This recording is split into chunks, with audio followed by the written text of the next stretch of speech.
Hello, everybody. Dominomial here, and welcome to something. I don't know what I'm gonna call this series. Learning how to DM via looking at a rule book and listening to music and just jotting down my ideas on a recording. I don't know. Um, I guess. Shoot, I don't have a proper intro. I guess just to give some context, I've been wanting to DM for a little while, like even back since I recorded Bug Fables, and I never really got around to it. So here I am learning how to DM a tabletop RPG. This is not me teaching you how to DM because I haven't done it myself. This is just me going through a rulebook, jotting down ideas, and yeah. It's just gonna be a chill kind of stream type vibe, even though I don't stream. Anyway, I guess let's start the music. Please tell me it's something good. Okay, starting off with Phoenix Wright, I see. I actually got this game, or not this specific game, but I got the original trilogy for one of my friends for Christmas because he gave me Monster Hunter, and I wanted to repay him, and he seemed interested in the Ace Attorney series. Vaguely curious, and it was $10, so yeah. Okay. Should I turn this down a little bit? I'll turn this down a little bit. I have no idea what the fuck I'm doing. So, okay, the board game. Fuck. No, the tabletop RPG that I decided to go with is Ryutama.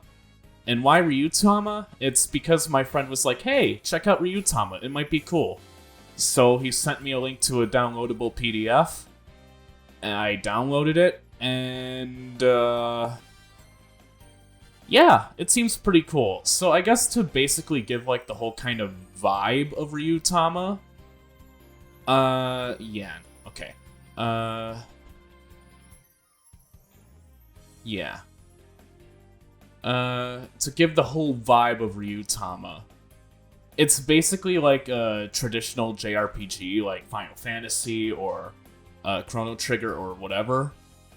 Basically, if it was turned into a tabletop RPG. So, yeah, I know. Don't get into the irony of Final Fantasy was based off D&D, and now this is based off Final Fantasy and Dragon Quest. But you kind of get the point. Part of the reason why I chose this is because since I'm familiar with video game RPGs with MP and HP, and well, I guess it's not too different from D&D, but since I'm a bit more familiar with the mechanics of JRPGs, I feel like if I can land some familiarity right away, then I might be able to have an easier time DMing mechanics and any things that come up about the rules, or I might be able to find things easier. Yeah, okay. So this book here is going into the world. So the whole point of Ryutama is it's about exploration. It's basically it's kind of like a fairy tale. Fuck. My concentration is definitely waning a little bit. It just turned 2024 an hour ago. So yeah, it's January 1st as I'm recording this. But yeah, basically legends are passed down within communities and towns in Ryutama. And basically these legends are told via Ryujin, the GM characters. Yes, the GM does make characters that they roleplay as, that they have to tell the travelers' stories. They have to tell the travelers' stories, or DM them, while role-playing as a different character themselves. So it's not just me, Dominic, the DM, telling you what's going on. It's me, Dominic, role-playing as another character, then telling you what you're doing or possibly not doing. And the thing is, these other characters that the DM makes are able to influence the world, but only so much, and we'll get to that. But yeah, basically all the characters are like, it's in this world, like, a main part of the culture is like going on journeys and coming back, or just going on a journey. Really, that's it. Just going on a journey. The fun is all about the adventure. And they're also like seasonal dragons and all that shit. So if you're wondering why, like, the Ryujin, the storytellers, the GM characters are doing the shit of guiding travelers and telling them their stories and all that shit, they basically collect stories to feed to the seasonal dragons. So spring, summer, winter, and fall. I know I'm getting very much into like the lore of the world, but I feel like that's kind of necessary. And I hope my skimming through the book helps a little bit.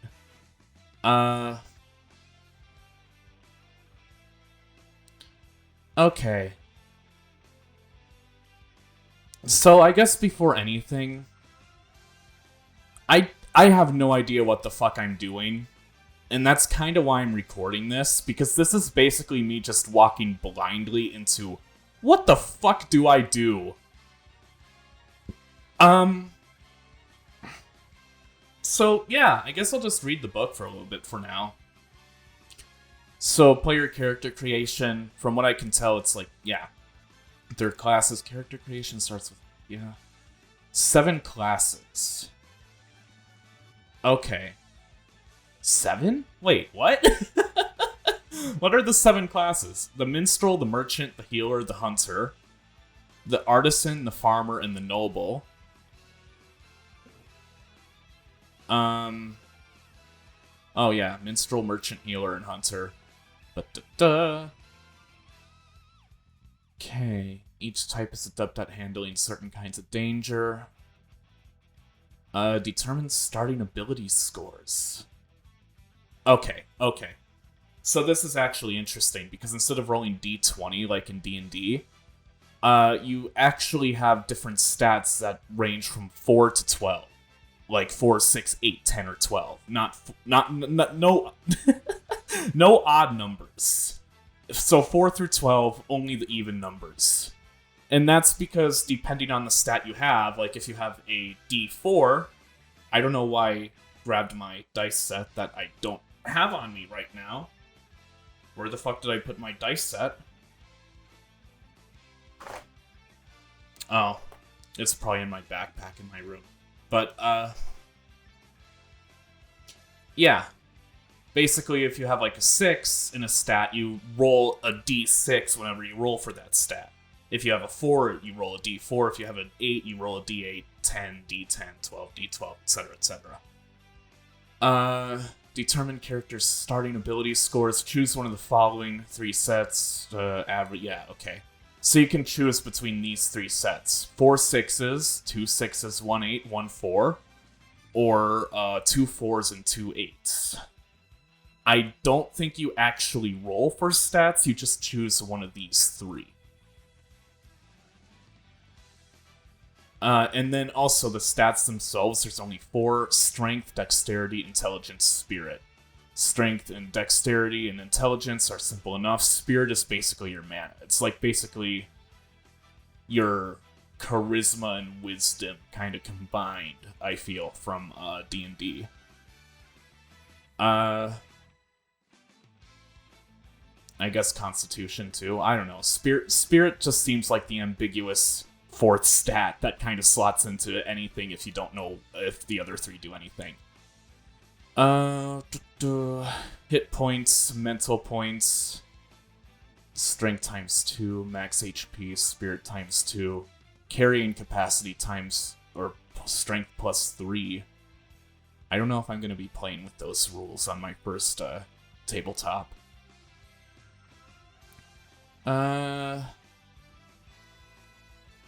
Should I create a test character? I feel like I kind of want to do that once I start getting into NPCs. which I haven't even created any yet, really. Uh, so that's gonna be fun. And the whole reason I haven't done that is because I haven't quite fleshed out the world it's gonna start out in. So even though this whole game, as you can tell, it's kind of lighthearted, very lighthearted compared to even something like D&D, I do kind of want to go for an interesting setting, even if the whole story itself might, or the whole vibe of this tabletop might be more lighthearted and stuff. Shoot, I can't find words. Oh, I guess these are the different classes. Skills, skill effect. Skills are specialties and techniques that are learned through experience. I don't think I've actually read this stuff, so this might be useful. Skill effect. The field explains the effect of a skill when it is used, including results for successes, critical successes, and fumbles. Oh, right. Usable circumstances. This explains again. Okay. Oh, it's just pointing out. Okay. Knowledge of tradition.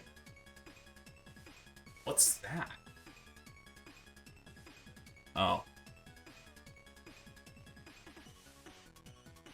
Oh. Okay.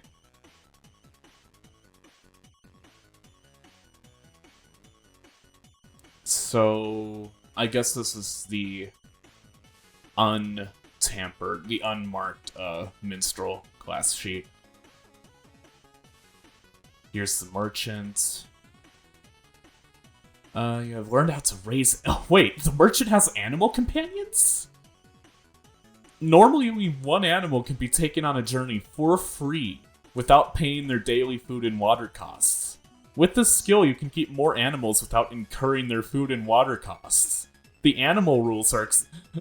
Oh, God. Oh, no. I'm only gonna have 4 players for this campaign at most, but if one of them picks a merchant, that's gonna be interesting. Trader. Okay, you can buy items cheaply and sell items at a higher price. I might make them work for a little bit, but give them advantage when they're bartering. Or I could just do it with the rules like this. However, in order to do so, you must buy or sell at least 4 items of the same type at once. When buying, you must have enough money to buy all items at once at their normal price. If you succeed on the check, the price of the items will change. Wait, so at least 4 items of the same type at once. When buying, you must have enough money to buy all items at once. Okay, so they must have enough money to buy all the items at market value, but if they do buy all of them at once, they can make a check to lower the price. Okay. If you fail, check... Okay. So it's not meant to be exploited, it's just meant to be kind of a benefit if you're buying stuff. It's meant to incentivize you to buy stuff. And I think money is kind of important in this campaign, so maybe that'll come in useful. Ooh. An outdoorsman who makes their living from nature uses their wisdom, cunning, and technology to bring down their prey. Okay. Animal tracking. Oh god, if they're paired up with a merchant, they could track animals, and the merchant could tame them with animal companions. You can track 4 types of monsters: animal, phantom beast, demon stone? Or phantom plant. Interesting. By following their prints and spoor, you will also receive a +1 bonus to damage against a monster tracked. Okay. Cool. Stat use, strength plus intelligence. Trapping, you are able to harvest valuable materials such as leather or food from defeated monsters. Okay. Oh, so literally fucking Monster Hunter.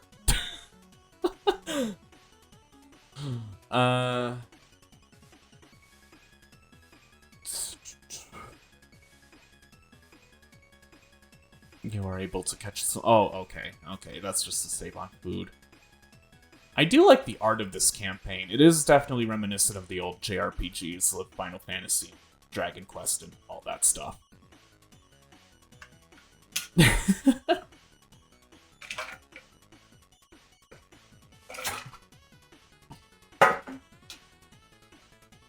Yeah, I think I might like this rendition of the song over the Sea of Stars version. I don't know. Well, Sea of Stars was pretty cool. It was just very basic. The story was basic, and the characters felt like nothing. But, you know, other than that, it was a really good game, so it's a 7 out of 10. If you don't have a good story or don't have good characters in an RPG, then yeah, you can only get carried so much by the rest of the game. It's still really great, just, yeah, missing on those two things, and it's not that interesting. It was pretty fun, though.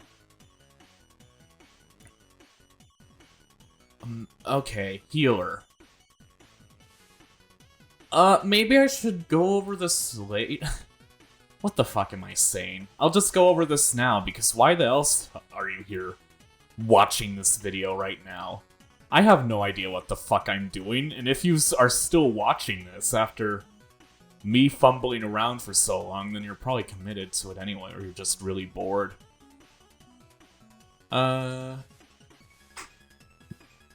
heal a companion's injuries by creating a secret remedy from healing herbs and water. Okay. You can relieve a character's status effect for 1 hour. Wait, what? So it's only temporary? This also reduces the strength of the status ailment by your current level. If this reduces the strength of the status ailment to 0 or... Oh! So it's not a complete cure, but it can help, even if the status is strong. Intelligence and spirit. So the medic is definitely going to be an intelligence and spirit build. They're going to be more like a magic user. And I guess strength could be used too, but like, how much strength are you going to need for herb gathering when you have a high int? I mean, that's assuming that my players play to the class's best abilities. And that's not a given, considering that I might be playing with 1 or 2 heavy role players. Heavy as in, they don't care about their stats, they work with them to create characters.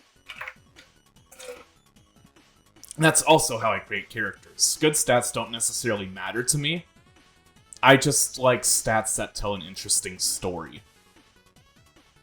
And then I create the story around the stats.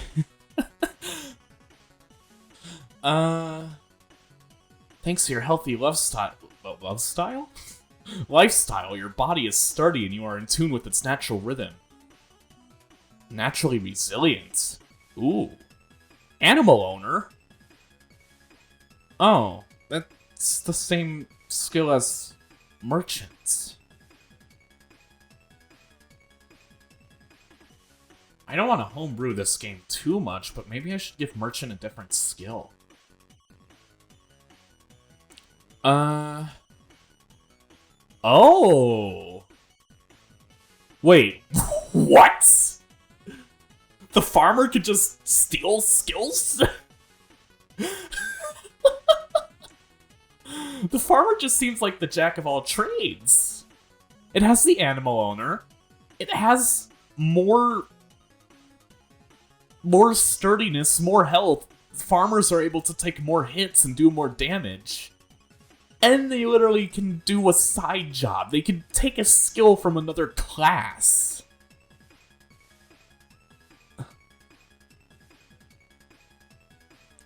I mean, yeah, with a -1 penalty to the check, but that's fucking crazy. Actually, no, that -1 is actually pretty fucking huge. When max, you can roll 12, and that's probably late game.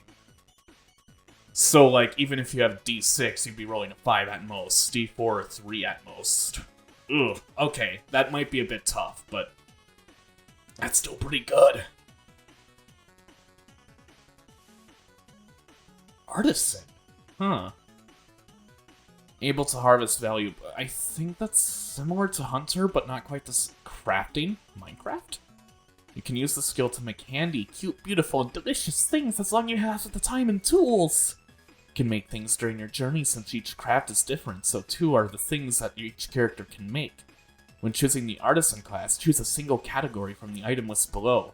If you choose shoes, for example, you can make any item from the shoes category. Okay, materials won't be lost, but the time will. Single category? What are the oh. Armors, weapons, shoes. Are shoes that important? I can make them important. Capes, staves, hats, accessories, food, sundries, camping equipment, and containers. Okay. Oh wait, fuck. They literally are playing Minecraft. They have the crafting bench and they have the anvil. You can repair damaged items, restoring their durability to full value. Repair check, 10% of the item's gold value is spent. Regardless of whether or not you succeed or fail, you may retry or fail. You'll have to pay the cost again.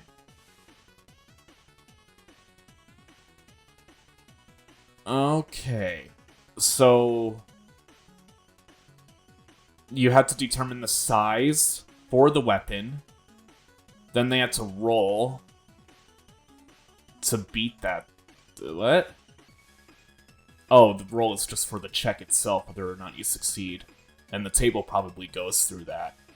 And then they also have to pay to... Yeah, okay. Noble. Etiquette? I wonder if anyone will pick Noble.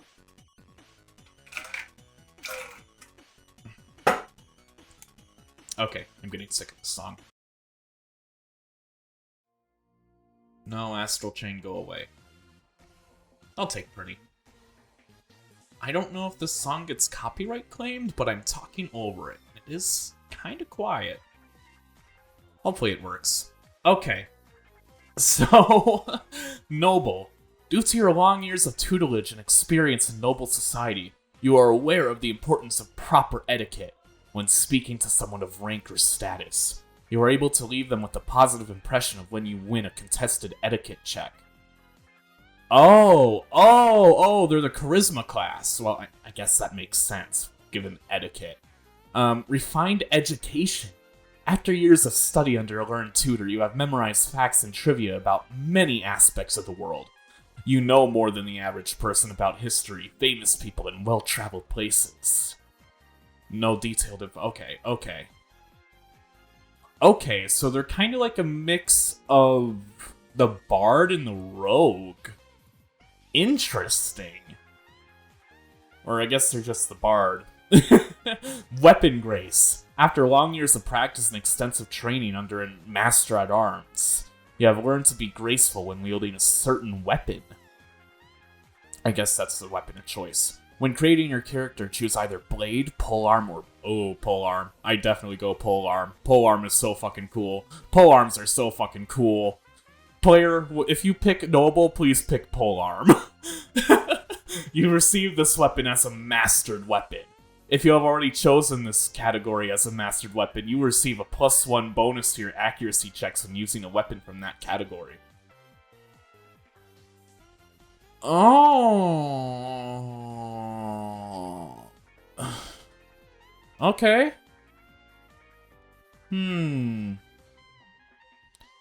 Okay. +1 is pretty good.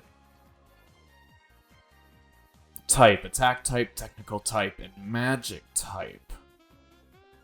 Okay, so those are just the 3 categories the classes fall into. I guess these are also the abilities of the certain classes. Oh, wait. By and large, which can be broken down into 3 groups. Characters receive all abilities listed. Okay, so that is how it works. It's separated into 3 distinct categories. Okay. So technical type. I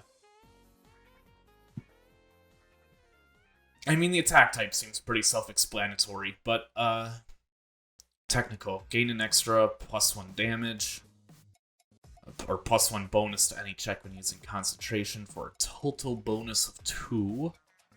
1 bonus to initiative checks in combat. Your carrying capacity is increased by 3. Damn, that's good. That might be useless if I played by picnic rules, though. Max HP 4. Acquire 2 incantation spells per level. Acquire seasonal magic.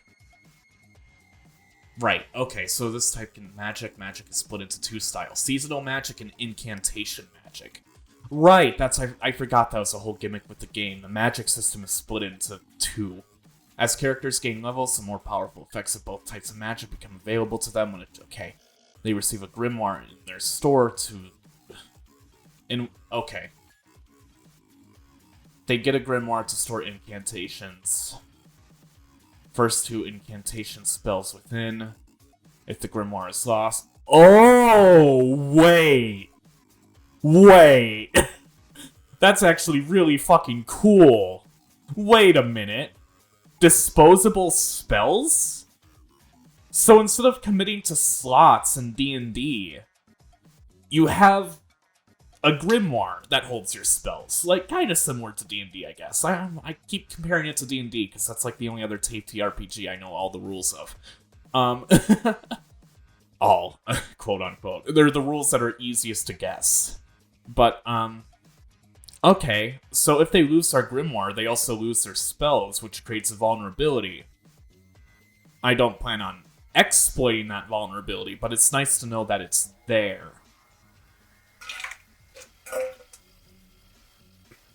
But I might poke at it a little bit later in the game once the players get more experienced. Maybe they'll have to be carrying around multiple grimoires.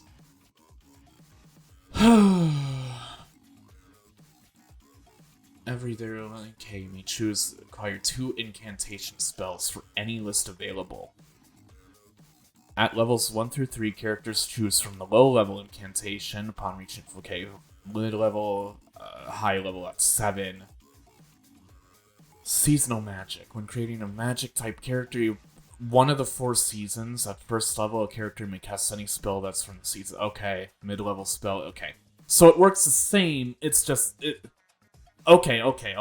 So, the incantations are generic magic that anyone can use, and the seasonal magic are magic spells that are exclusive to a character's affinity.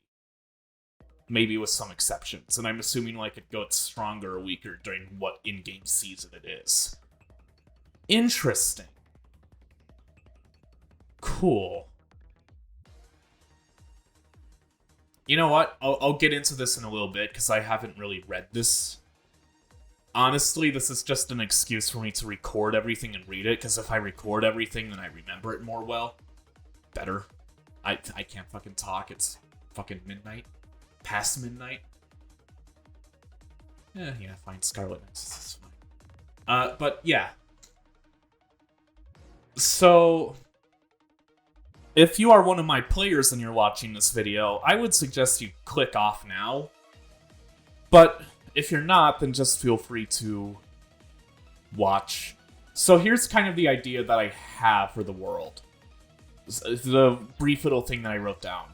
The world will take place in a post-apocalyptic setting. That is ambiguous for now. I don't know if I want to do that. However, the players won't know that they are in a desolate world. That is also, ambiguous. Basically, what I'm thinking is that the players are kind of in, like... they're subterranean, in a sense. They're living in a subterranean kind of cove or hovel or whatever. Like, a big one, of course. And they basically had to climb up to the top to reach the surface. What goals or incentives am I going to provide to reach them to the surface? I don't fucking know yet, besides just, hey, pure curiosity. What's up at the top? And I don't know if I want to make it obvious that they're underground or not.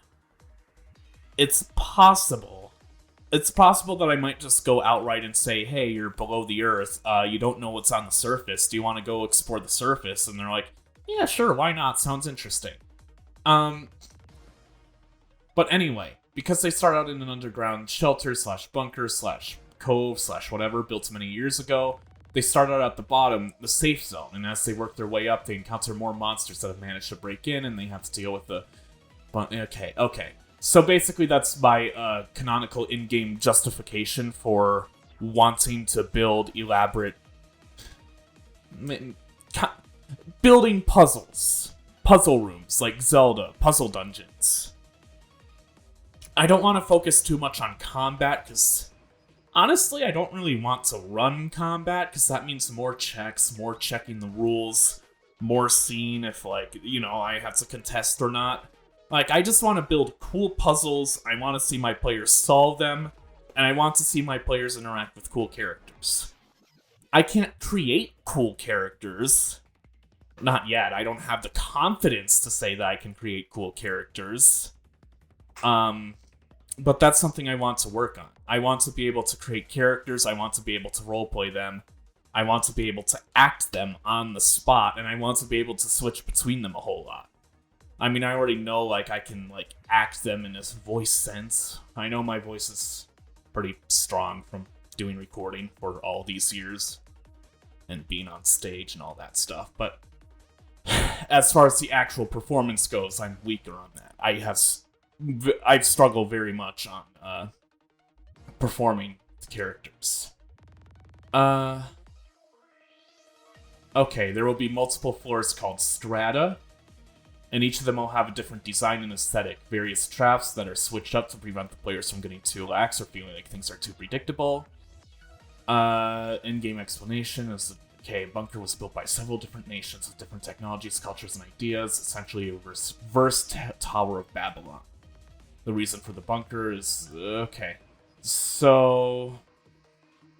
That is my in-game reason. I guess when writing this, I just assumed I'd go with the post-apocalyptic setting, and I might, but it might be a bit cliche. I would have to do it really well.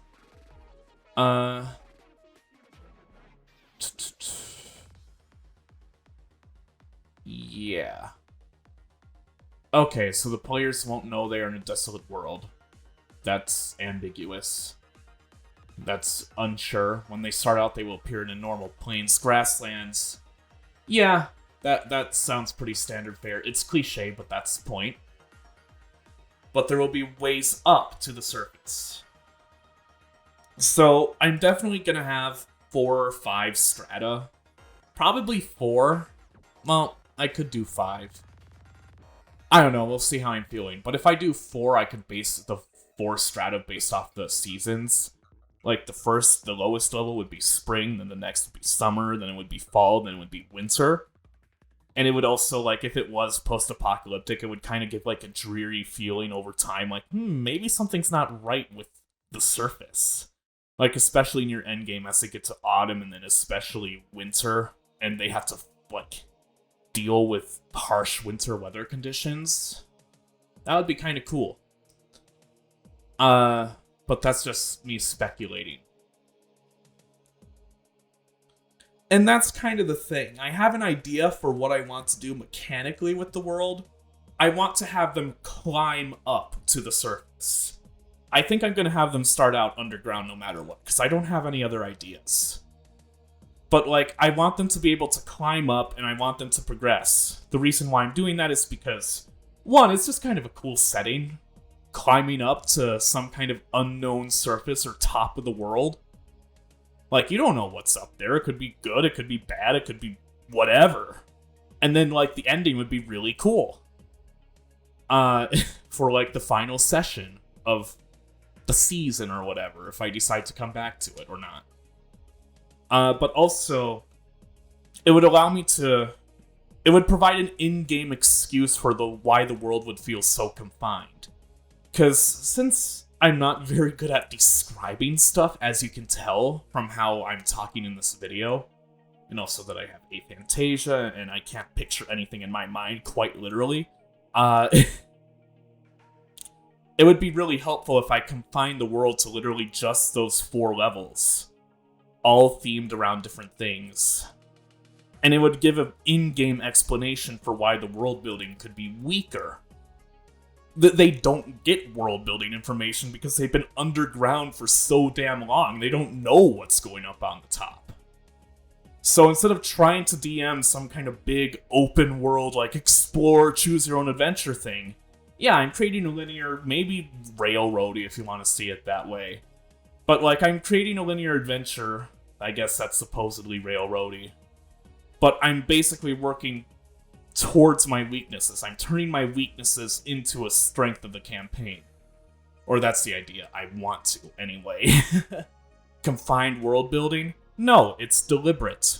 It's deliberate, and definitely not lack of detail on my part. Linear storytelling? Well, where else are you gonna go? You literally can't go anywhere else besides back down. I mean, yeah, I'll make the floors really big and they could explore each of the individual floors, but like, basically I'd be able to section my campaign into different groups thematically, and basically each layer would have different stuff to explore, and it would be like kind of like a mini adventure that would last 2 or 3 sessions, and then they'd move on to the next floor, and then yeah.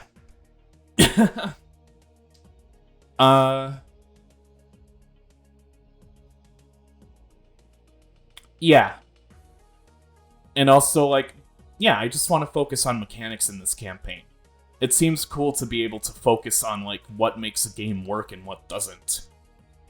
And I just want to create cool puzzles, and I want the players to have fun. Honestly, that's it. And I think they'd have more fun if they walked into stuff that I spent a lot of time making, instead of wandering around, exploring an empty world that I barely put any thought into. Or couldn't put a whole lot of thought into.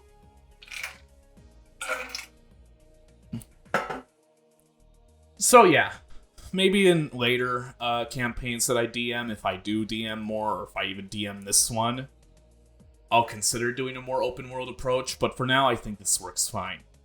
And also that's kind of the whole point of this one. Once they reach the surface, and if I want to do this again, then it will be more open world, when I have more experience. So that was kind of my whole justification for the world. Cool setting. It also works with my vulnerabilities as a DM. Helps me strengthen them while also not making them super easy to notice. So I guess I could get into the Ryujin. Where are the Ryujin? This is page 55. The Ryujin are like... Okay.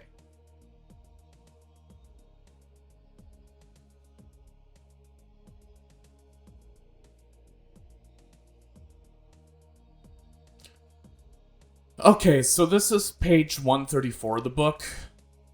I looked at this basically first because once I noticed, hey, the game master has to play a character that tells the story that guides the players. I was like, holy shit, that's cool. That's a really fucking cool gimmick. And two, I just immediately started working on it. So I'll get into all that stuff later. I still need to finish my Ryujin, but like I have an interesting idea. So playing a Ryujin can be an extremely difficult thing. There's nothing like it in any other tabletop RPG, so it can be difficult to get used to, especially for experienced GMs who are not used to this kind of role. Yeah, so it's basically gonna tell you like, hey, if you don't know how to play your Ryujin, just use your Ryujin abilities and don't try to actually roleplay them. Just treat it like another D&D campaign. And then once you get used to it, you can actually start acting and role-playing as your Ryujin if like they want to interfere or do whatever. Basically, the Ryujin is an in-game... They're basically godlike figures. They're not immortal. Definitely not immortal, but they're very, very hardy and tough to beat. And they're very powerful. Basically, they act as, like, messengers between the more powerful dragons, the seasonal dragons, and the travelers. The dragons need to eat stories the Ryujin are the messengers of the stories. They follow and witness travelers, write down their stories, or record them in some kind of way. And then they give that recording of those travelers to the seasonal dragons to nourish them and help them grow and help keep the world alive. It's an interesting back and forth. But since we're not playing as the dragons, we're playing as the Ryujin. Basically, the Ryujins have different personalities. And the personality that you create for your Ryujin is dependent on what you want your Ryujin's personality to have. And also their color. Like green, red, black, or blue. Like, basically, like, since they're like kind of dragonkin, they're basically dragonkin. They have different dragon abilities and dragon colors. So the green Ryujin, the basic one, the one I'm playing, they have artifacts, a cyclopedia. But okay, so basically the artifacts are supposed to be symbolic of your abilities, and also they have literal abilities, but they're also supposed to be symbolic of your actual DM style. These are the ones that they give for the each of the Ryujin. Benedictions are basically abilities that you can use during a session to help or hurt the players to make the most interesting story possible. This one is pretty simple.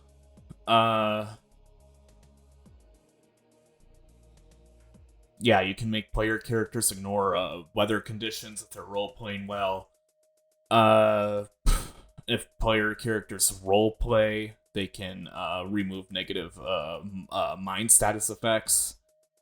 And also player characters can increase EXP and gold. So that's the green Ryujin. This is the Azure Dragon, the Azure Ryujin. I can't talk. But yeah, they're basically a healer. Basically, it's like the nice DM. Like, you want your players to survive despite all the hardships.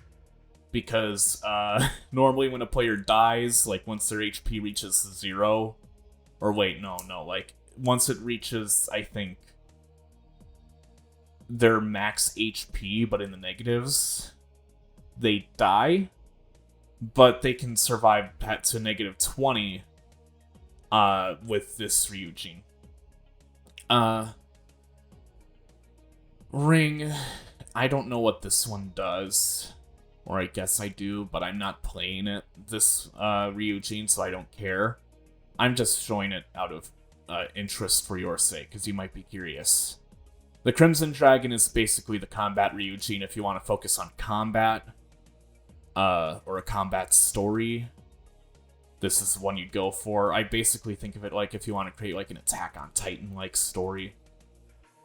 And this is the Black Dragon.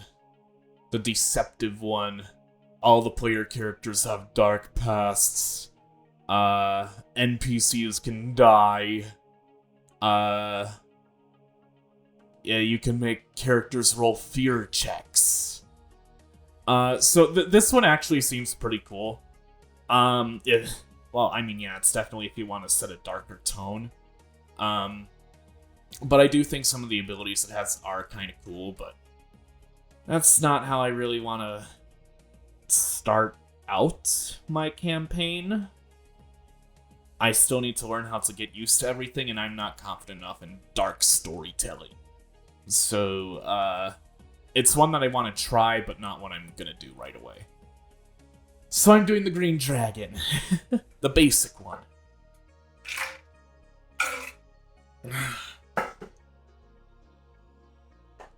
I guess I'll show you the Ryujin I created. I already basically created half of this stuff. I didn't put down their stats. But yeah, her name's Xenia. Girl Green Dragon. Appearances. Okay, so each Ryujin has a humanoid, a dragon form, and a third form of their choosing. Yeah. That's what I wrote for the humanoid form. I'm not going to describe it because I'm very terrible at describing and I'd be embarrassed to do that. Typical green dragon, bit more stout, darker shade of green, and third form. I'm not sure if I want to do this, but I'll explain the reasoning once I get back to her personality. So, she's laid back, friendly, straightforward. What she does... Right, I created her entire personality and her character before even coming up with a name. So Xenia is a fun-loving, relaxed Ryujin who has a passion for inventing and blacksmithing. This is her first time at genuinely giving a shot at going through the proper Ryujin tradition of finding travelers and documenting their stories.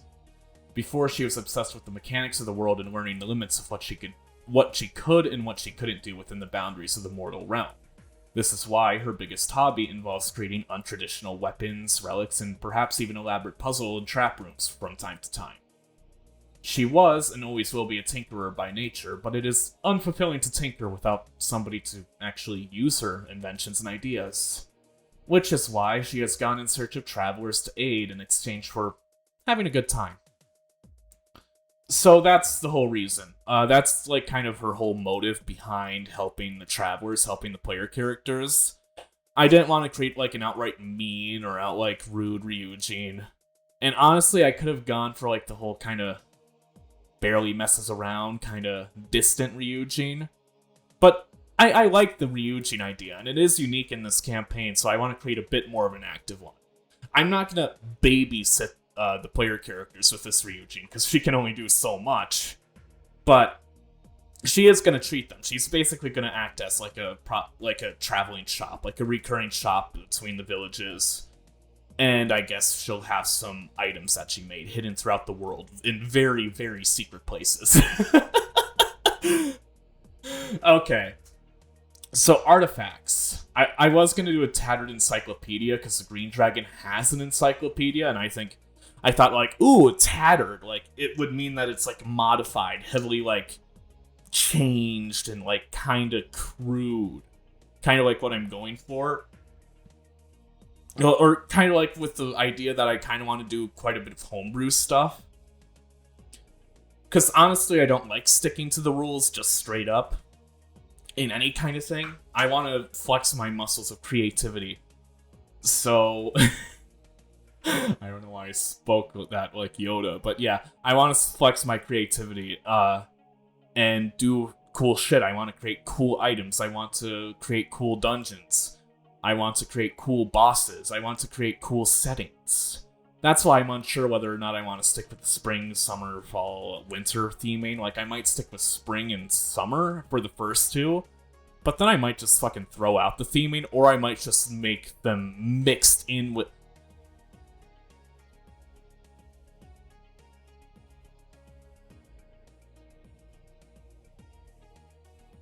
Okay.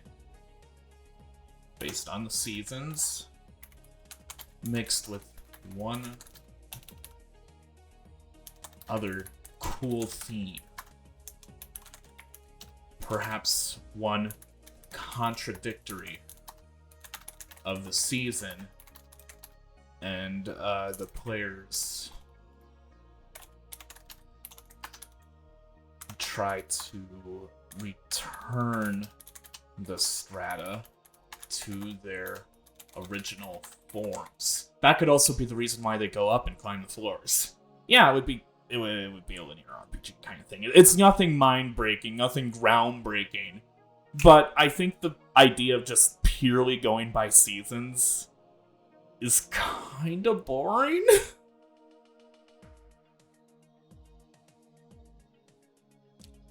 I really want to try and do something else than just the seasons.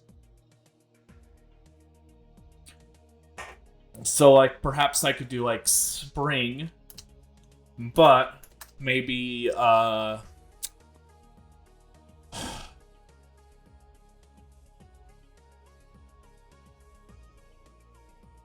what could be... Maybe it would be representative of the seasons, but maybe it would be representative of if the seasons were taken too far. So maybe spring, yes, it's the bloom of a whole lot of new life and all that stuff. But there would also be like,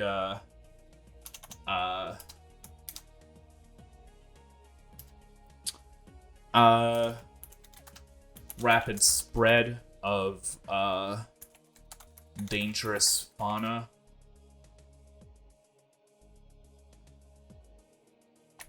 And invasive species? Maybe? I mean, that's just an idea. Summer, I mean, the obvious one is that way too hot. Or what could be something that happens if summer is taken too far? Well, way too hot, droughts. I mean, that could be a thing. Seems kind of boring, though. I'll think on it. I'm only doing one layer at a time. But winter... What if for winter, since it's near the surface, and we don't know what's going on at the surface, what if I go for like a more like, kind of technological, kind of sci-fi vibe? I'm thinking like the Distant Future in Chrono Trigger, where it's like a post-apocalyptic winter, but it's also like very futuristic in terms of the technology, but like maybe it's all abandoned, or maybe nobody knows how to use it, or maybe the technology that is holding the place together at the top is just falling apart. I don't know, but I think having like a whole nuclear winter vibe for the fourth one would be cool. For fall, I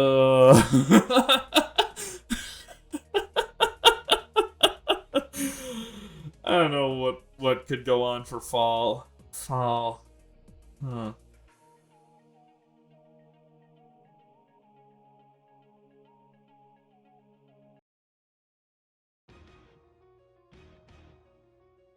Fall. What if...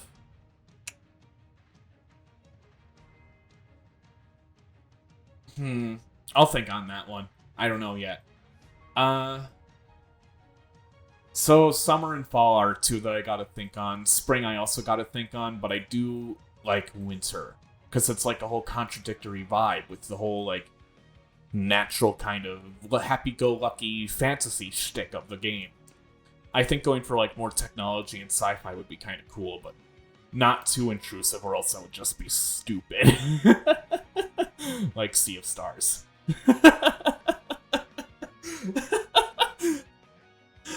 Well, no, Sea of Stars did it pretty well. It was kind of cool, but like...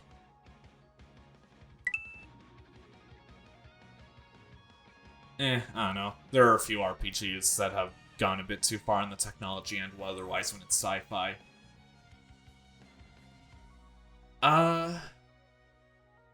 Yeah. Yeah, but I basically have, like, the level sheet and, plans with character. I have plans for the character.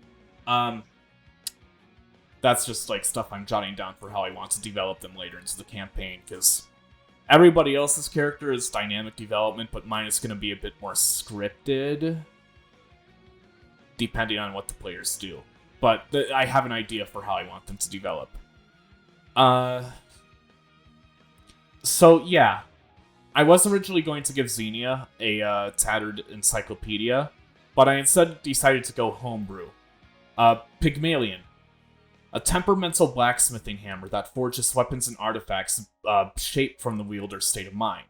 While the creations of Pygmalion may be powerful, a keen eye may notice they expose the vulnerabilities, fears, likes, and dislikes of the wielder based on the theming of the creations. When the wielder is overcome by a feeling so powerful while using Pygmalion, it is possible creation may be granted life and sentience. So, that would be the in-game justification for having all, like, my characters, or all my Ryujin's creations be a bit interesting, or a, no one-shot. Please, no. Not that song. Okay. Shatter. I'll take that.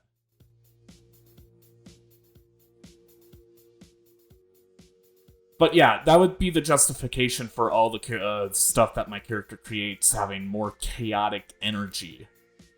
Because, like, I do want to create cool weapons and all that stuff. Weapons, armor, items, artifacts, all that shit. But I want to, like, have them be more than just be, like, a lance +2 or whatever. I want them to have unique effects, and I want them to work well in certain situations or not in others. I do have some leftover item ideas from when I tried to create a D&D campaign with my friend, or co-DM one. And then I just dropped it because they didn't fucking care. But they didn't really care about my input, which is fine. It was their campaign anyway. It was kind of rude for me to try and co-DM and intrude anyway. But yeah, I do have some leftover ideas from that. But also, I just like the idea of theming all the weapons that my Ryujin creates off of her backstory, or past, or personality, or anything. Theming it around her. And then seeing the players maybe possibly piece together what my Ryujin is like through those items. And if not, like, I think that's just cool storytelling. Like, it doesn't have to be, like, obvious character development. It can just be like, yeah, the weapons kind of represent her character, or whatever. I don't know.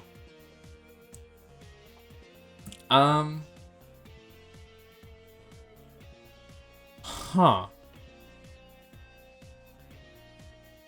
Okay. So, I've gone through all of that. It's been an hour. Do I want to go back to party rules? Ideally, the party should be made up of the leader. The person that keeps the party together. The leader has the last word on any discussion concerning the party. The leader also keeps track of initiative and turn order. Oh! Wait, what? Okay. Mapper. The person that makes sure the party is on the right path to their destination. They are responsible for the direction check of the traveling check phase for keeping the map sheet up to date. Wait, they create their own map?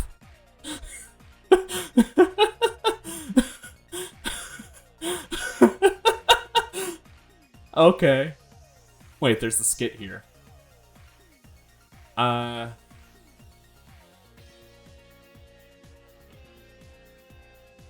There's the quartermaster. The person keeps track of the party's food, okay,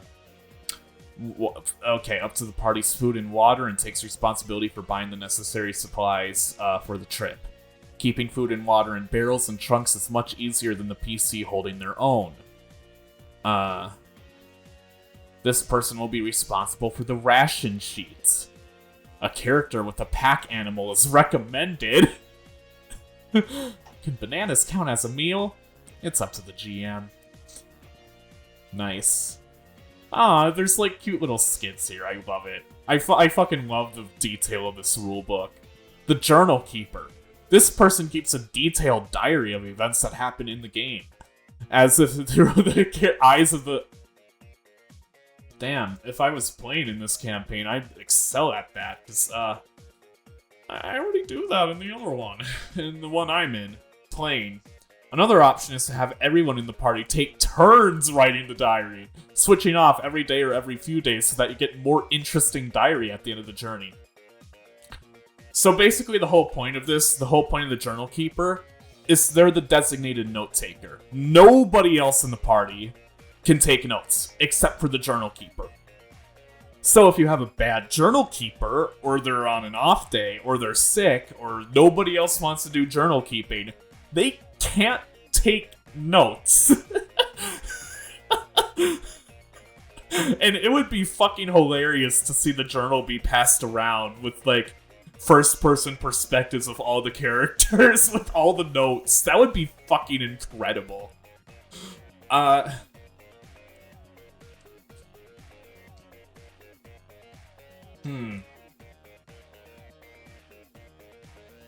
to level up. At the end of each session, that is, at the end of each journey, each PC will receive a number of XP. Give XP according to the highest topography, terrain plus weather target number encountered during a session. Okay. Gain 50 EXP for each time the Ryujin used the Benediction ability. Okay. Gain XP equal to 10 times the level of the highest level monster defeated this session. Okay. Oh, right, so 5 to 700, okay. For the, topography. Huh. So they get EXP for exploring, making the story interesting, or making the DM use benedictions, and for defeating monsters, of course. What happens when you level up?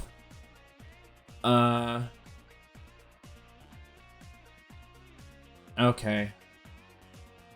Yeah, makes sense. I'm not gonna go through all that. Terrain weather specialty. A character has enough experience on the road to become used to certain terrain. Oh, wait, at every level they get to choose which stat they level up. That's actually cool. God damn, I love the Shatter OST. Shatter OST is so fucking good. Such an underrated OST for a barely known game.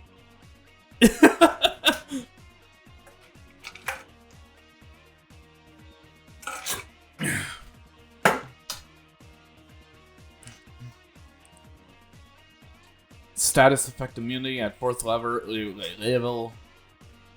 Extra class. Oh.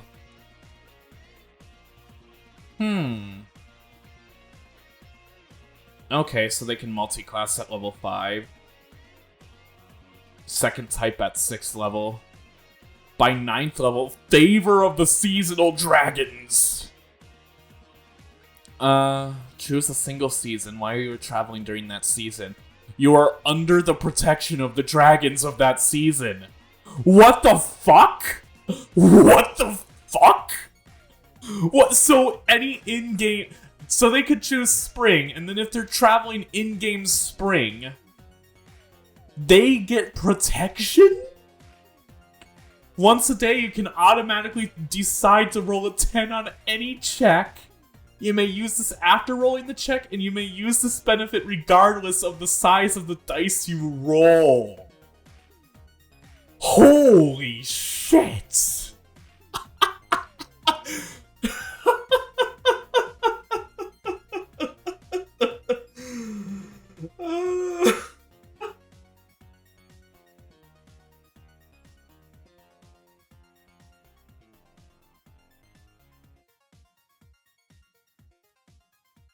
Man, okay. Okay. The most arduous and longest travels are known as the 7 Great Journeys. These 7 Great Journeys are pilgrimages to the most secret treasures, most beautiful paradises, and most wondrous sights in the world. At 10th level, a character is able to embark on a legendary journey of their own. The specifics of each journey are left up to the GM, though the ideas will be forthcoming in an upcoming supplement. Oh, okay, it's in a supplement. After a session, interacting with the mystique... Okay. The first thing she does is to increase... Huh.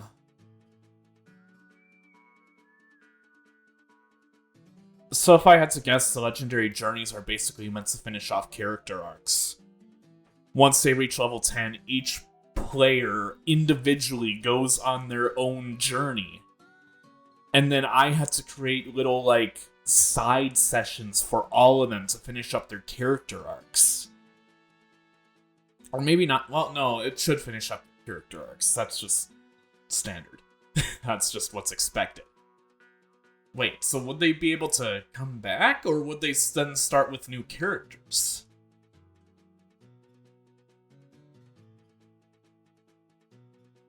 It'd probably be kind of OP if they came back as their old characters and continued playing. And also, it wouldn't be as fun, because half the fun of, like, D&D and, like, tabletops is leveling up and getting stronger. So they probably just start off with new characters, new story, new Ryujin. But it would still be in the same world, so I could still bring in my old Ryujin. Oh, right, I guess I should talk about the Ryujin a little bit more. So the Ryujin can die. I think if we go into the other stuff, it's just gonna talk about, like, the magic system and all that shit. And while that stuff is interesting, I feel it's not quite necessary. Not yet.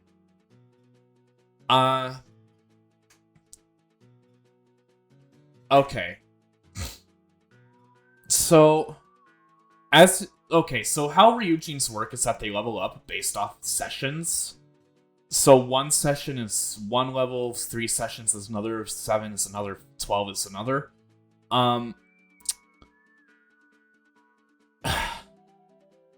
So your Ryujin can interfere with what the players are doing. Interfere or help them. And if they do that, that's called a reveal. And reveals, they basically allow your Ryujin to appear in their dragon form. They appear in their dragon form. That's how the book describes it. They reveal their dragon form. And they can fend off, like, dire circumstances, or they can, help or do whatever. Basically, it's meant to help them. But thing is, the Ryujins do have life points. If they reach 0, they do die. And Ryujins are not... They're immortal, but they're not invulnerable. So they can take hits, they can take damage, they can die. And the reveals cost LP. So... depending on what happens in the story, my Ryujin could die. And where the potential of this comes in is that if they die, I create a new one. And if I create a new Ryujin, I will literally have to change my DMing style. So, for this first part of the campaign, I want to focus on mechanics and puzzle building and creating cool shit for the players to have fun with. The next Ryujin I could create could be sneaky or manipulative or somewhat deceitful. In a fair way, of course. But they could also, like, favor darker stories, like, maybe, like, when the Ryujin dies, when they're not supposed to, the new Ryujin would be tampering with the story and the adventure in a way that they see fits, that the adventurers are not used to. So, like, if my Ryujin dies in, like, 5th session or whatever, which is never gonna happen, not in early game. I'm not gonna introduce them to a whole shit ton of monsters, or strong ones anyway. I want them to have puzzles and cool shit, and yeah, I'll let them fight monsters and get their power, get their power fantasy, but, like, I'm not gonna try and kill them right away. But, like, if my Ryujin did die, another one would probably take over, and then maybe more monsters would start spawning. Maybe the dungeons would be less puzzle-oriented, more battle-oriented. Or maybe the dungeons would be more thematic, more, like, detailed, descriptive, more exploratory. Or, like, the towns would be changed. Like, instead of happy-go-lucky, interesting towns, all the NPCs would be down and gloomy. And you get what I mean. I have to change my storytelling, my DM style, based off the Ryujin I'm playing. And that sounds absolutely fascinating. That sounds fascinating. That's why I wanted to choose this. Because I read it and I'm like, okay, cool, it's like a JRPG. But then I saw the Ryujin and I'm like, oh shit, this is fucking awesome. That's fucking awesome. And the thing is, like, yeah, after the Ryujin graduates or whatever, like after 12 sessions and they reach max level, and they don't have to tell the story anymore and they switch to a new Ryujin, they can still come back with their reveals. They can still come back once a session with a different Ryujin and help the party out. So it's kind of like a recurring character that the party may love or dread that influences the story, that they have an attachment to. And that's kind of cool. Because, like, a whole lot of stories I hear on the internet, a whole lot of horror stories that I sometimes just randomly hear or click those videos because I have nothing else to watch. Like, they create, like, DMs create, like, really powerful super OP DMPCs that just Deus Ex Machina everything. This is an in-game Deus Ex Machina, but with limitations. And with in-game reason, or, like, lore reason and all that shit. And it just seems cool. It's a really cool way of approaching it. Of course, the book is also very well aware that you shouldn't babysit the players, and that's what they encourage you to do, but they do give you these options for when you want to influence things. It's cool.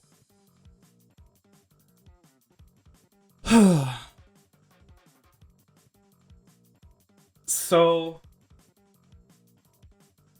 what kind of theming should I go for the dungeons? I was thinking for having a tree as a dungeon, but that just seems kind of generic. Yeah, I am creating dungeons now because I don't want to read all the player mechanics and then forget about them. I'm going to go through them a little bit at a time.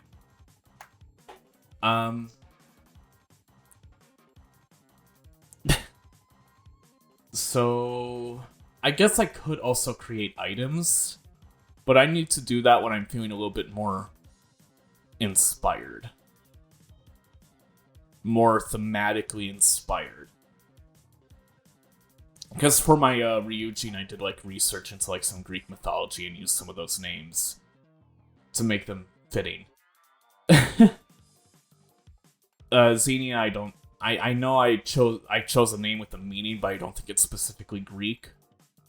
But like Pygmalion is a reference to Pygmalion, like the sculptor who created a perfect piece of work that he thought was a perfect embodiment of femininity, and it turned alive due to Aphrodite. So like I think that would be kind of cool, and like literally like the final item that this Ryujin will create will be Galatea, the name of the perfect sculpture that Pygmalion created. But that's just a plan that I have for the end of the arc, of my own character's arc.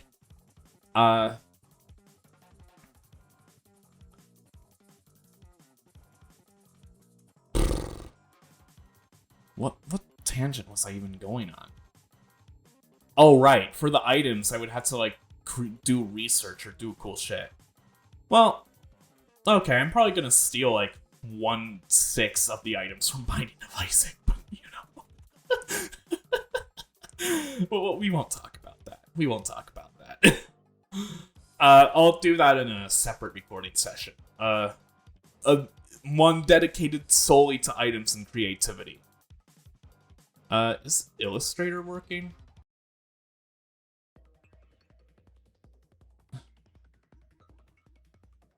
Okay, Illustrator is booting up, but I've been having a whole lot of trouble with Illustrator recently. Like, it hasn't been able to save anything. And it's always fucking crashed on me. Nope, I'm gonna pull that to the other screen for now, because I don't want you to see my account.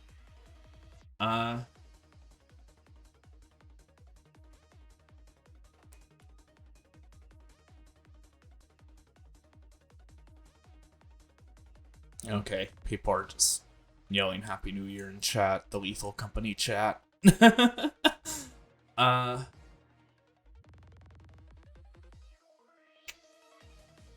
Right. Huh.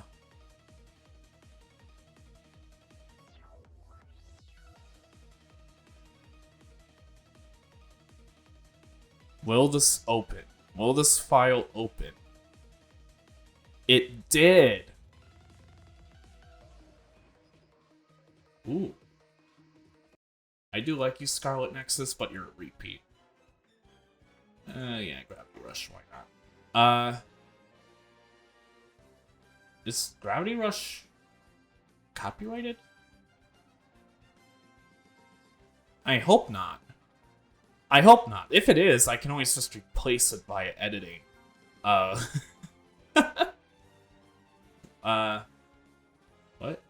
Hello? Oh yeah, also that is my wallpaper. Don't mind it.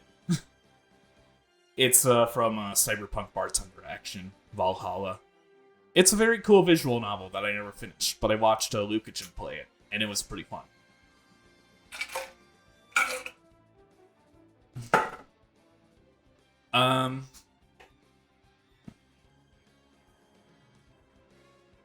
Okay, so I do have this thing already set up to go.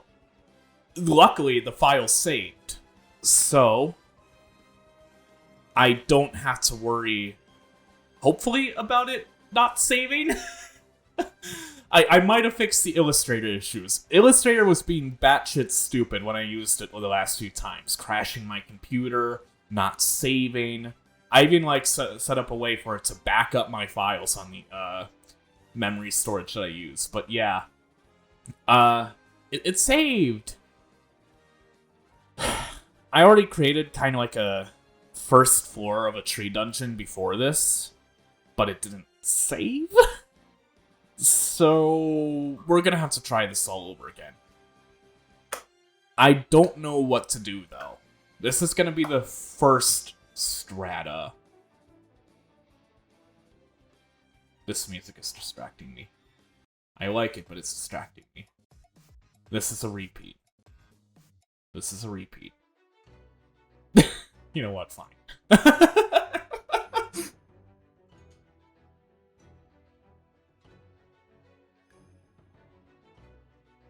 Da da da do, da da da do, da da da do, da da da da, da da da da.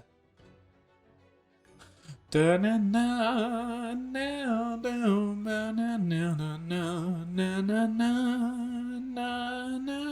na na na na. Da na do do da dee do do. Da dee da dee da da da da. Oh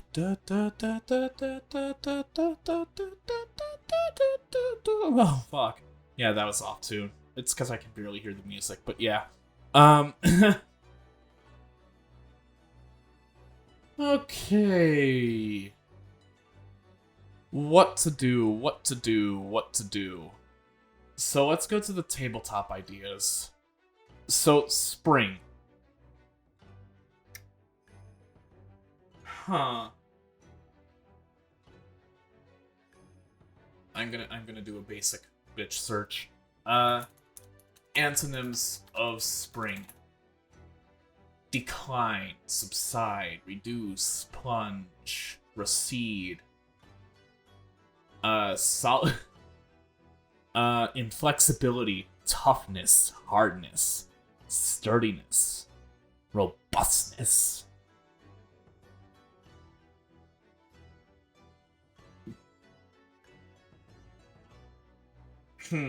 What if for spring I worked with the idea theming of potential?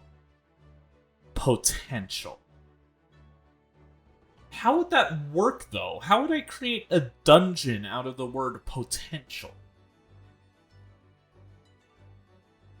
Huh. Fuck. And this is why I'm so fucking shitty at creating anything from scratch. Once I get going, but it's impossible for me to fucking start. I once spent like a whole week in my Music Tech 2 class, and the whole idea was remixing or rearranging a classical work. And I was just so stuck on like, how do I change this? What do I do? Anything I add just doesn't sound good with the rest of the instruments. And literally the only thing I did was add a little bit of percussion, and Maybe like a drum beat? I don't fucking know. But, like, I definitely remember being super fucking disappointed at my... Not at the assignment because of just my fucking incompetence to actually change it. I literally experienced decision paralysis for like a whole week. And that was basically that whole class in a nutshell. Music Tech 1 was fun because, like, you took, like, stuff and you had to make stuff. But Music Tech 2 felt like I was rearranging stuff. And when I have to rearrange shit, I don't know how to change it to make it interesting or fun or whatever. And in Music Tech 1, the reason why I didn't have any trouble creating stuff as much was because we were given prompts.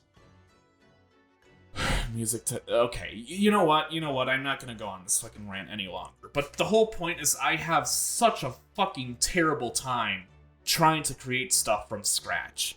And trying to improve on something. Trying to change something. Like, I can of course come up with the cliche typical Zelda dungeon Deku tree. Like, that's what I was working on when I did this before. But I'm like, how do I make this interesting? How do I make this interesting? And truth is, I don't think I could have. Or I didn't know how to. Like, I have plenty of interesting ideas, but they're not really related to themes. They're not related to the themes of the seasons. And I think that's what's limiting here. I think the seasons are limiting here. For me, anyway. Because I have ideas. They're just not thematic with the game. And that's the main issue. I want my ideas to be thematic with the game and the general tone, but I don't know how to make it fit like that.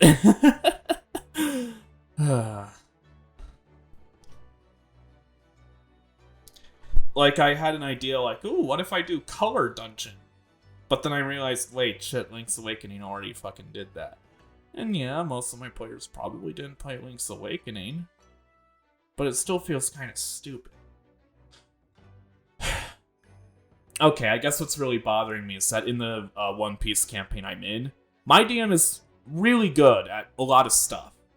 Improvising, creating cool NPCs, making combat seem interesting despite the fact that it has basically no fucking rules. And like the world building is also pretty good. It's just like the couple weaknesses that he has is pressure. That DM gets pressured a lot. He's pressured to finish the campaign before all of us graduate from college, and therefore, due to whenever there's scheduling inconsistencies, it has to be rushed. And when it's rushed, there's less time to go over everything, like the world and building and all that shit. No time to explore or get lore or anything, which are my favorite parts of that campaign, and yeah. I think I'm past the honeymoon phase of the One Piece campaign. If things keep getting rushed like they are, then I'm probably not going to be able to enjoy it, like, that much longer. But that's a separate matter entirely. One other thing I noticed that DM isn't good at is puzzle creation. Whenever he creates puzzles, they're the most basic-ass stupid bitch puzzles. Why do I say stupid bitch?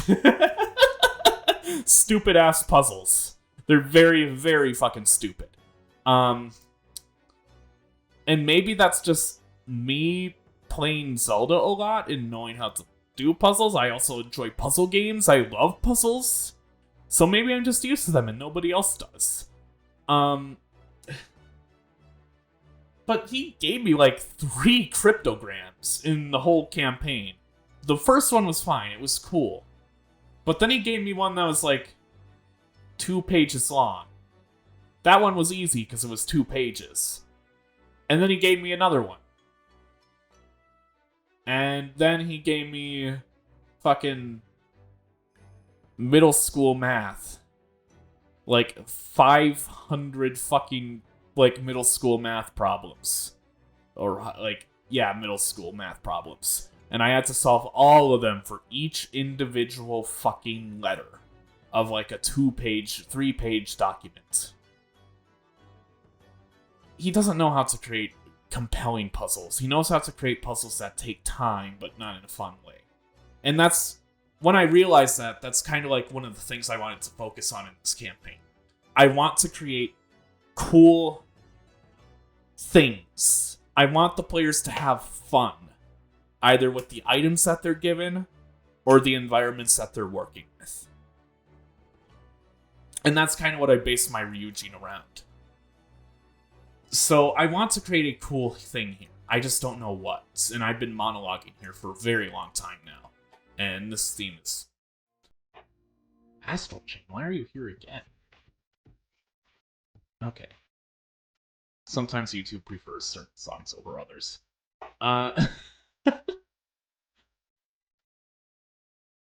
Okay. So, let's see.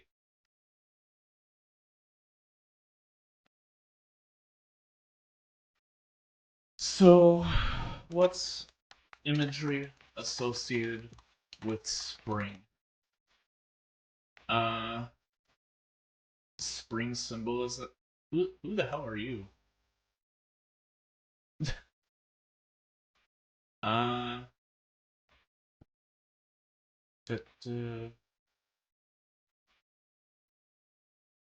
huh.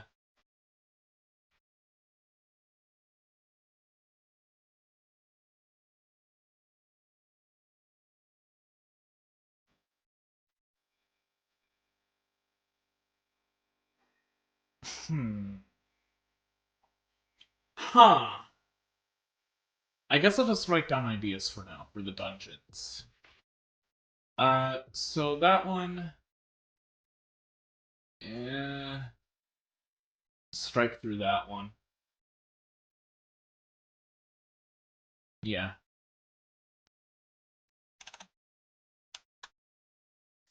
I didn't know the song had lyrics. Dungeon 2. I guess this won't have necessary. Wait. This could deal with the seasons. Wait. Wait. Wait!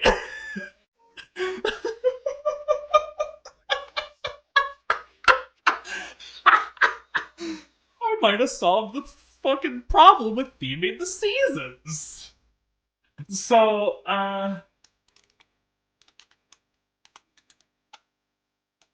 um,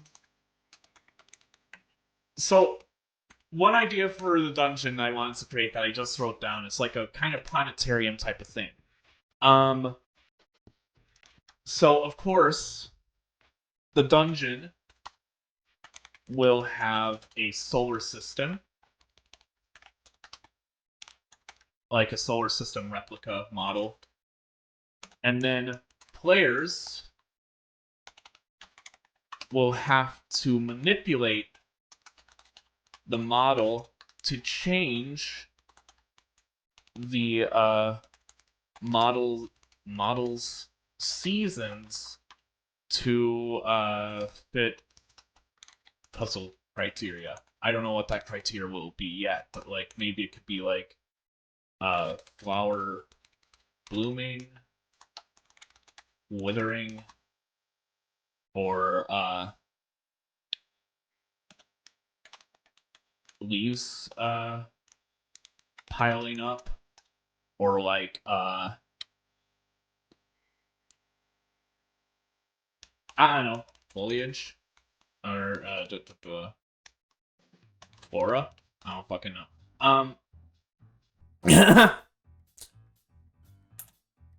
uh, so if you don't know how the solar system works, which I'm not trying to be rude here, genuinely, a lot of people don't fucking know. Actually, I'll just do this in Illustrator. Can I do this in Illustrator?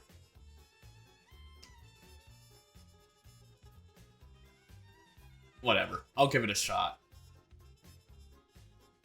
So...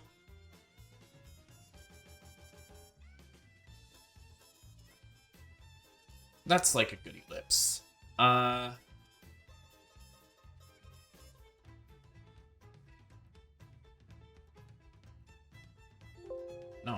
No. Properties. I want to change the stroke. Where the fuck is the stroke? There it is.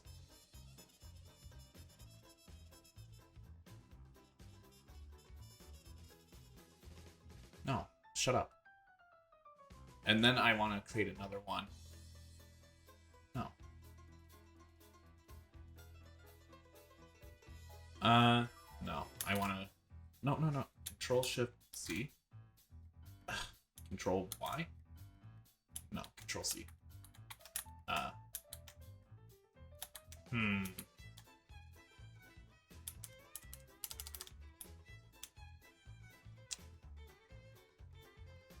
I want to undo. Undo.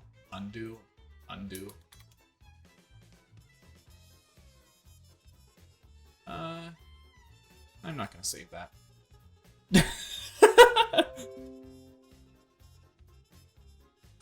Feedback Hub. How likely are you to recommend this PC if others ask? Shut up. Okay, let's try that again, shall we?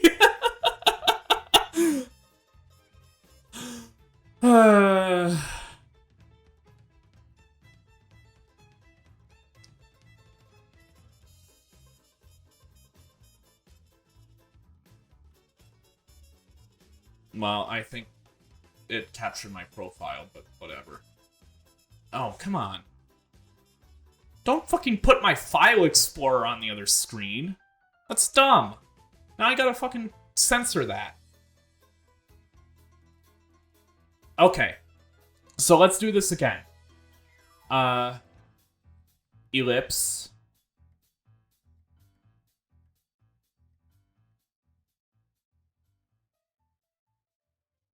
Just for a demonstration of how the fucking solar system works.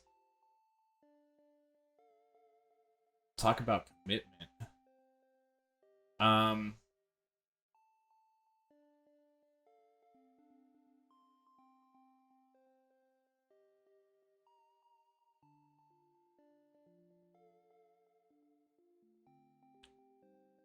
And then stroke color's gotta be black, of course, just for best visual representation. No, don't fuck with that. Okay. This will also help me practice too. So ellipse. I don't fucking care that it's misspelled. Help with remembering. Sun. So let's create a makeshift sun here. At the center of the ellipse. Properties. Fill. Will be kind of an orange, yellow. And then the stroke is gonna be like 3. So that's the sun. Just pretend that's in the center. And then we have an earth. And we're gonna make this blue. Light blue.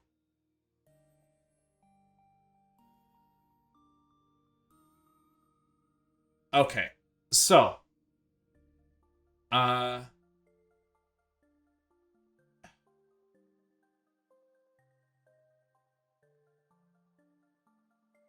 Okay. So, to explain how the fucking solar system works and why we have seasons, just remember, the Earth is actually tilted. So if I draw... So I'm going to draw, like, a line right through here. The Earth is tilted like 20 degrees on its axis. I guess that looks more like 45. I don't know how many degrees, but it's tilted. So when rays of the sun reach this point of the Earth, when it's in this position, it's hitting the south hemisphere. which means it's summer there because the rays of light are more densely concentrated over on the southern hemisphere. When the Earth is here, it means that both the it's so it would be summer in the southern hemisphere. That means it would be spring in the northern hemisphere and fall in the southern hemisphere. So that means that the rays of light are kind of like getting dispersed across both hemispheres equally. But the reason why one is spring and the other is fall is because of the positioning of the Earth. It's because when the Earth reaches here, it's the northern hemisphere that's getting the most sunlight. Hence, it would be summer here in the northern hemisphere in the USA, and it would be winter on the southern hemisphere because it's getting the least amount of light and it's at its weakest concentration. And then, and then when it's here, yeah, you get the point. It would be, it was just, yeah, so it would be fall in the northern hemisphere and spring in the southern. And then et cetera, et cetera. That's how the elliptical cycle works. Many people have the misconception that,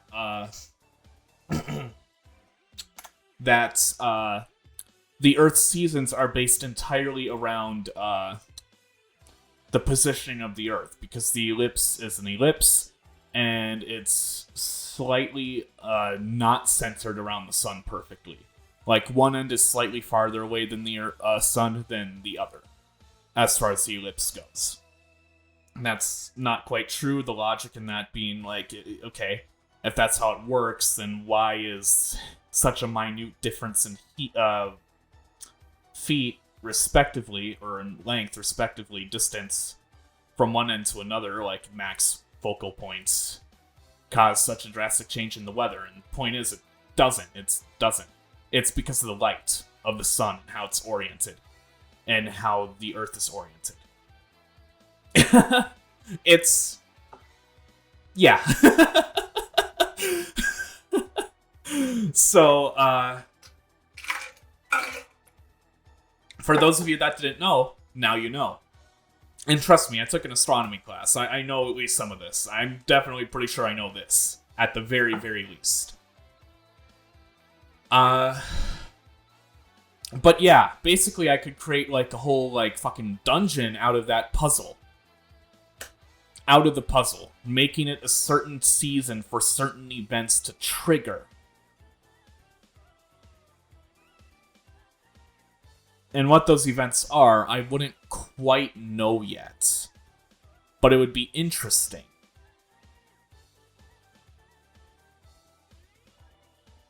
Huh. Intriguing.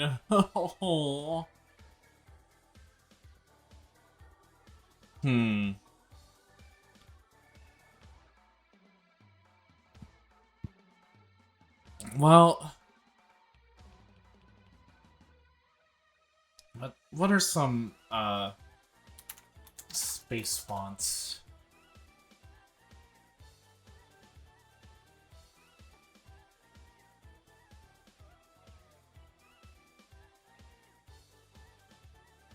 This font is free for personal use.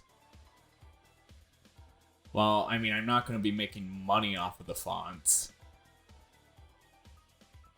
It's not like I'm going to actively be advertising it. Death Star. Well, I'm not going to use the not free for commercial use, just in case these videos count as commercial use of the fonts.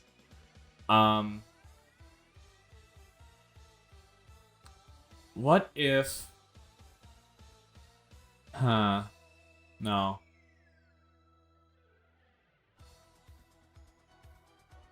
Not quite what I'm looking for. Ooh, that's good. That's actually pretty good. I could do that. Yeah, no, I like this one. Moondance. Font for commercial use. Yeah, let's download this one.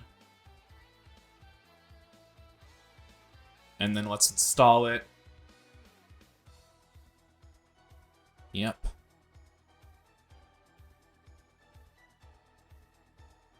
Yes, install Moondance.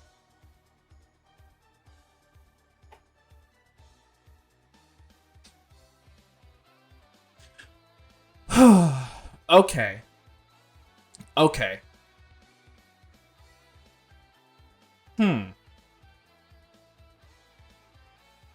Interesting. Wait. Wait. Oh god, I just came up with a cool idea. Okay. Holy shit.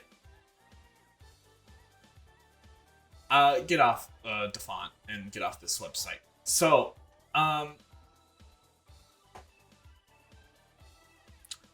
so for the, solar system model, what if players could add additional planets or additional points of interest around the ellipse? So, like, for example, the normal puzzle would have one planet circling around it, like I just showed you.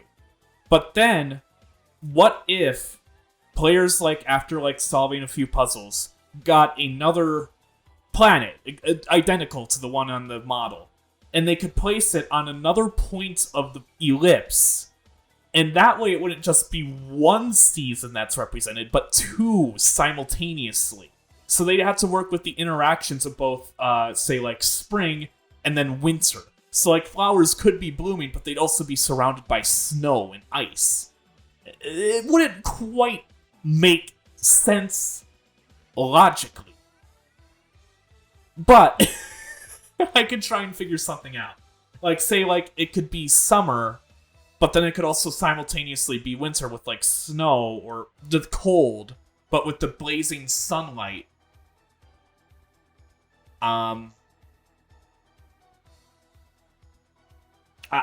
I'm gonna have to think on this idea a bit more. But it's an interesting one. Combining seasons sounds pretty cool. And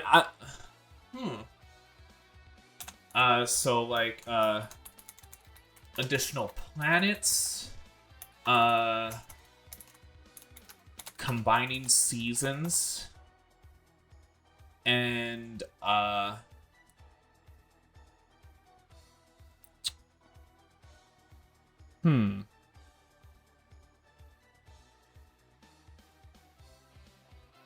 yeah. I don't know what would happen with additional planets, but they could also possibly change the model. Like, maybe they could change the size of the sun. The size doesn't really matter, like I just mentioned. Well, it does. It does, because that demonstrates how much light is moving, but, like... Okay, the size would matter, but not because it's getting closer to the Earth, but because it's more light. So they could, like, change the size of the sun, maybe, or maybe they could change the size of the Earth planet, the Earth-like planet.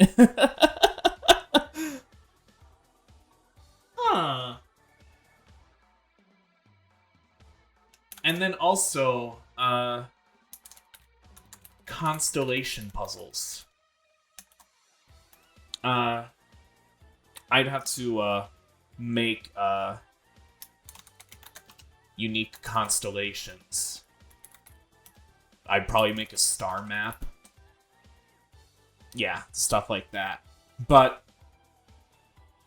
wait, I have a cool idea going on here. What time is it? It's 2:35 a.m. I'm at an hour 45 minutes for this video. I don't quite have a concrete idea yet, but I'm definitely going to think on it. This is a cool idea. I don't care if this doesn't necessarily match up with any of the strata that I'm thinking of.